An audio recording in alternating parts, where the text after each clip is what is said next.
السلام عليكم جميعا. موضوع البورتريه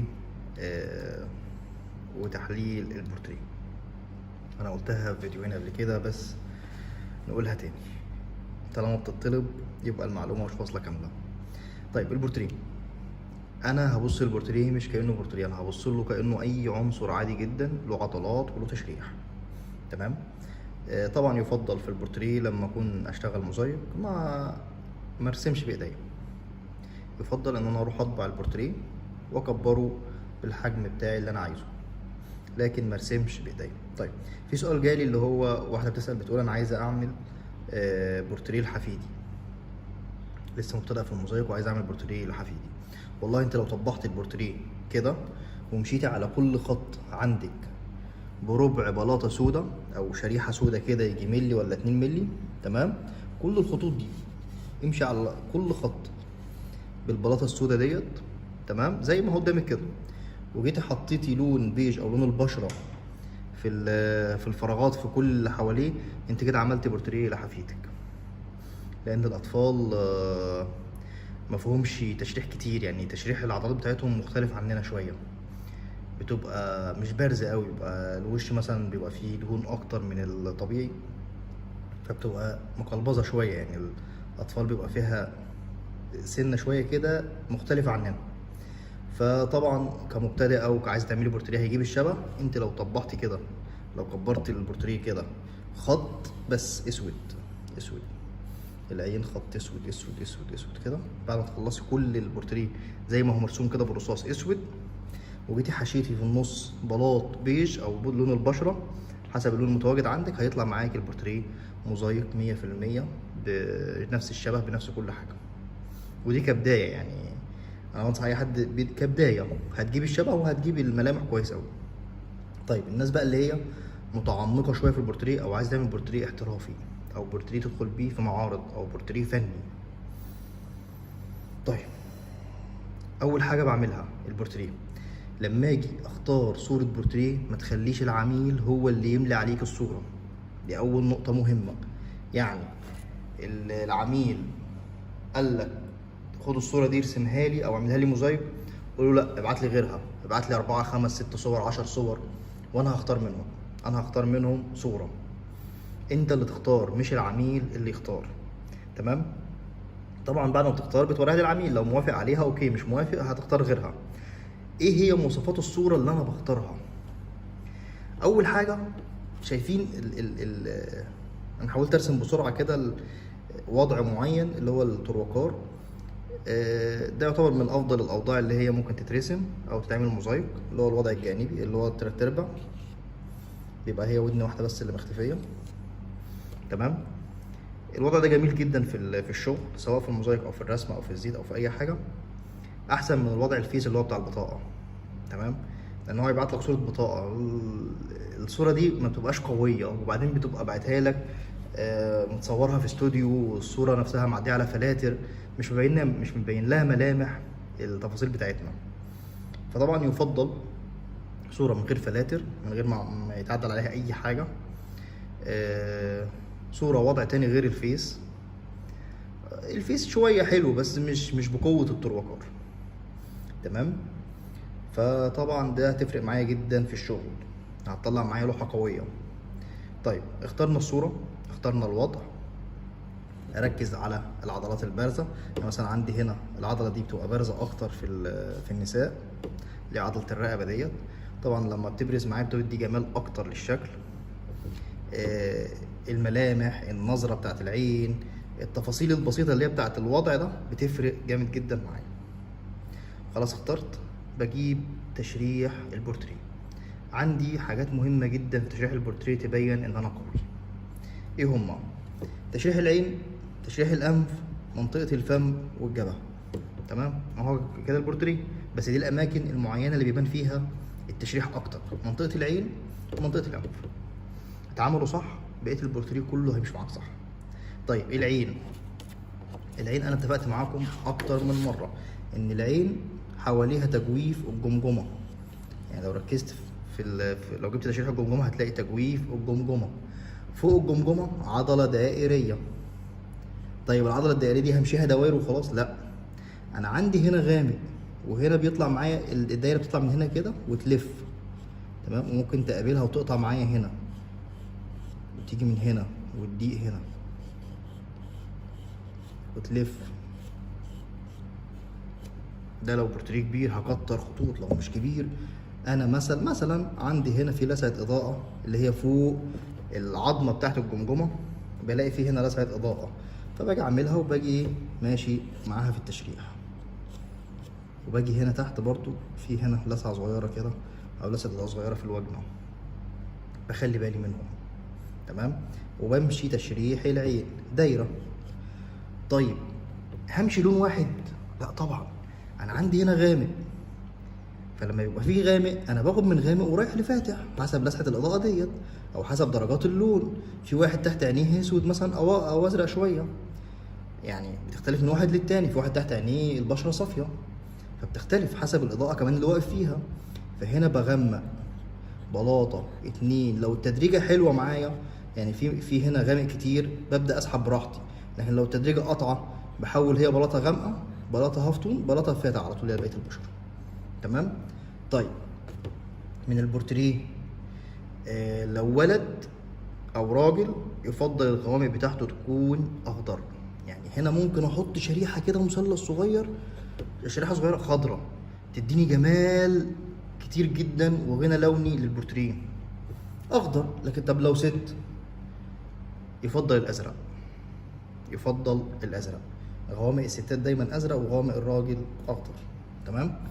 وابدا اشتغل على كده. حتى النني من جوه لو انا عندي مساحه كبيره وتستحمل، النني ده مش بقعه سودا، لا ده دايره ومثلثات حواليها، تمام. هنا نفس النظام، ده برضو الابيض ده في الحقيقه هو كوره دايره، فبعمل تشريح الكوره وبيبدا يشتغل، بحط بلاطات معايا، تمام. ده كده العين، ده العين، عضلات العين والوجنه اللي تحت بتاعت العظمه نفسها، تمام. طبعا مع اي بقى اضافات، لو في نضاره دي بتفرق معايا في الشغل. ممكن تلاقي فيه هنا لسعه اضاءه معينه فبتحط انت اللسعه الاول، مثلا لو في اضاءه معينه جايه كده، تمام، فبتحط انت اللسعه دي الاول وبعد كده تمشي تشريحك عادي، تقفل على اللسعه ديت، تمام، تقفل على الاضاءه ديت. اي اضاءه خارجيه على النضاره بتحطها الاول وبعد كده تقفل تشريحك عادي جدا عليها. نفس النظام العين التانية دي برضو تمشي تشريح ودي تشريح، وهنا اهو قفل، بعد كده هنا العين بتقفل معايا وتروح اهو، ادي كده العين، تمام. طيب الانف عندي هنا لسعة اضاءة، عايز تحطها دايرة زي ما هي حطها، عايز تحطها خط وتكمل عليه كده بكيفك، تمام. المهم ان في هنا لسعة اضاءة. الانف من تحت ده غامق او هافتون، مش غامق هافتون كده، تمام. وفي هنا لسعة تانية، هنا في 3 لسعات في الانف، في هنا الوجنة ديت بس دي مش باينة، والوجنة ديت وديت، تمام. وهنا الهافتون بيطلع معايا كده، تبقى طالعة على مثلثات، تمام اهو، تبقى بالمنظر ده كده. هنا برضو بتكمل معايا بقى ايه الوجنة لحد ما تفصل مين. انا ما بفصلش، ما بشتغلش كده غير لما بقفل ال3 اماكن دول. هنا عشان في شنب فمش هيبان طبعا، هشتغل الشنب عشوائي. لكن لو ما فيش شنب، في هنا عضلة حوالين، في خط فاتح كده فوق الشفة اللي فوق، وهنا الدخلتين دول اللي هم تحت الانف على طول. وبعد كده بمشي بتشريح دائري اللي هي العضلة بتاعة الفم اهو لحد ما اوصل للدقن. الدقن فيه عضلة تانية بتبقى عكس تشريح الدائري للفم، تمام. بمشي كده اهو بلاطات تشريح. باجي بقى في المساحات الفاضية ديت بعد ما بخلص خلاص تشريح الحاجات ديت، باجي ايه مقفل عليها. يعني المفروض هنا الخد متاكل شوية، تمام. واجي هنا نازل بديت كده، انا قفلت الجنب ده. طب هنا باجي من هنا كده اهو، باجي خلاص واخد العضلة العريضة دي كده عشان تقفل معايا العين، واجي واخد عضلة الخد اللي هي دي، تمام، واجي رايح كده ورايح كده لحد ما تقفل معايا مثلث هنا. تمام، انا كده خلصت. لسه باقي فوق الجبهة تتعمل ازاي؟ في ناس بتشتغلها كده، تمام، وفي ناس بتشتغلها كده. طب انهي الاصح؟ هما الاتنين صح، الاتنين صح وبيدوك نتائج عاليه جدا. انا بعمل ايه بقى؟ انا ماليش دعوه بحد، انا بعمل ايه؟ باجي الاول طالع بالعضله اللي فوق الحاجب، بتبقى فاتحه شويه، تمام، وبمشي حسب التشريح ده كده، ويقفل معايا هنا كده، تمام، بيبقى معايا التشريح كده، تمام. فبلاقي اصلا كده كده البلاط ده ماشي مع هنا ومع هنا، فبيجي قافل لي قفله ممتازه مع المناخير مع الانف، وفي نفس الوقت من فوق يبدا يموج معايا التمويجه اللي انا عايزها. طب الشعر ممكن تمشيه خطوط منتظمه، لو هو مثلا شعر منتظم ومسرح وكده، تمام. بس يفضل طبعا انك بتمشي اساسيات معينه منتظمه، وبتيجي من هنا طبعا في فراغات بتدخل فيها لون البشره اللي هو اللون اللي هيتحط هنا في الجبهه، تمام. وبتيجي هنا مثلا بتحط مع الشعر احمر اخضر، في الوان يعني مش احمر اخضر تيجي عاملها ميكس كده، لا، تيجي مثلا هنا في فواتح، مثلا في شعرايه هنا ممكن ترمي مثلث احمر هنا، مثلث اصفر مثلا هنا. تيجي هنا في الغوامق تحط هنا مربع اخضر مثلا او بترولي او ازرق او بنيات، يديك غنى لوني قوي جدا مع الشعر، تمام، غنى لوني قوي جدا مع الشعر. دي خلوا بالكم منها. وهنا طبعا في الحته دي ما افصلش، عشان انا بشوفها في البورتريهات كتير موزايك، انه يجي هنا ماشي خط اسود، خلاص ده هو الشعر كده، خلاص ده خط اسود. لا، انت بتطلع بمنبت شعر، ادي ده منبت، وبتسيب جزء بسيط كده مثلث من البيج. ما منبت الشعر مش طالع قافل حواليه، بيبقى داخل، هو طالع من الشعر، طالع من الراس، فانت لازم تبين ان في راس، لازم تبين ان هو طالع من الراس مش راكب فوق الراس. فلازم برضو يدخل معاه ايه، جزء من لون البشره مع الشعر هنا، تمام. طبعا هنا اهي دي الدقن توصل معايا. بعد كده بمشي تشريح العضله،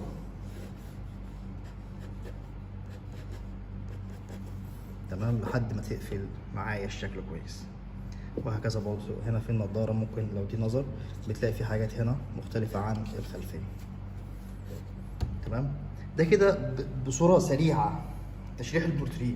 انت المفروض تكون حافظ الاساسيات دي اللي انا قلته ده، المفروض تكون حافظه كده بنفس الطريقه بالسرعه دي كده. اظن ان انا اتكلمت بسرعه فيه، بس عشان اوضح لك ان المعلومه بسيطه يعني. الفكره كلها انت لو فكرت كتير في البورتريه وقعدت تفكر فيه اكتر هتتعب، وفي نفس الوقت مش هتعمل حاجه. البورتريه ابسط مما تتخيل، بس هو محتاج تركيز، محتاج اختيار لون قوي، محتاج تعرف امتى تحط غامق امتى تحط فاتح. يعني انا عندي هنا غوامق، مش هي الغوامق بتاعت نفس اللون الفاتح، لا، يعني ممكن احط مثلا اخضر زي ما قلت، ممكن احط ازرق، ممكن احط بني مخضر عادي. هنا نفس النظام، في وسط الشعر بتاع الشنب ده ممكن ارمي بلاطه حمراء، ممكن ارمي بلاطه خضراء في جنب معين، بس فين الجنب اللي هرمي فيه غامق وفي الجنب اللي هرمي فيه فاتح. زي ما قلت لكم برضو في نظريه الالوان، ان اللون في الفاتح سخن والغامق بارد. يعني لو انا الجنب ده غامق يبقى ده اللي انا هرمي فيه الاخضرات، والجنب ده انا هرمي فيه الاحمرات والاصفرات والاورنجات وكده يعني.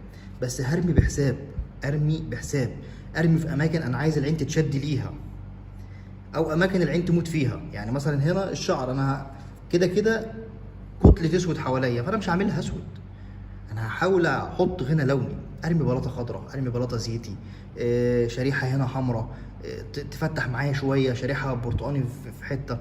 كل ده هيفرق معايا. العين مش هتاخدها انها كلها حته واحده، او ان الشعر لونه برتقاني، لا، العين هتستمتع باللون ده، تمام. هنا برضو شعر الدقن هكتر من الاخضرات، وزاد بقى لو الدقن خفيفه او حالق دقنه، فيبقى المنطقه دي كلها تحت الدقن دي اهي، المنطقه دي كلها تحت الدقن دي ما بتبقاش نفس لون البشره اللي هنا. دي برضو غلطه بلاقيها في كتير منكم. البورتريه اهو، خلوا بالكم الجبهه هنا في برضو لو راجل بتلاقوا في اماكن فتحه معينه عن باقي الجبهه، بتبقى في عضله هنا بارزه او عظميه بارزه، فبتبقى في اماكن فتحه عن الستات. تمام. لون الجبهه قريب من لون الانف، قريب من لون الخد، غير لون الدقن. لو راجل غير لون الدقن. تمام. بتفرق هنا ان هو هنا منبت شعر، فحتى لو حارق دقنه بيبان ان هو مخضر، بيبقى عاطيني لون اخضر شويه. تمام. فافرق اللون بدرجه، يعني ممكن اجيب البيج المخضر سنه او الميت سنه، افرق مع طبعا زي ما قلنا ايه لون البشره داخل معاه. يعني ممكن وانا ماشي هنا كده اهو، ده التشريح بتاعي اهو، ادي البلاط، وارمي هنا شريحه صغيره مثلا او مثلث صغير كده من لون البشره. تمام. وارمي هنا تاني مثلث صغير مثلا، وهكذا لحد ما اوصل للتشريح بتاعي، بحيث ان هو ما يبقاش قاطع، ما يبقاش اللون قاطع معايا، يبقى اللونين متداخلين معايا. ده كده باختصار شديد البورتريه. لو لكم اي تعليق عليه او اي ملاحظات او اي حاجه في البورتريه عايزينها برضو بعتولي. يعني انا حاولت المها بسرعه، بس برضو الوقت فتح معايا اهو ربع ساعه، فاعذروني برضو على الوقت. انا ببقى عايز اعمل لكم الفيديو اسرع من كده شويه. اتمنى يكون الفيديو مفيد. معلش ادعمونا بلايك، وعايزين نزود عدد القناه. انتوا شايفين يعني الواحد ما بيبخلش عليكم بحاجه بلاش تبخلوا علينا بالله عليكم باللايكات، ده بيفرق معايا في نفسيه الواحد. اتمنى لكم التوفيق، ومستني تعليقاتكم ان شاء الله. السلام عليكم.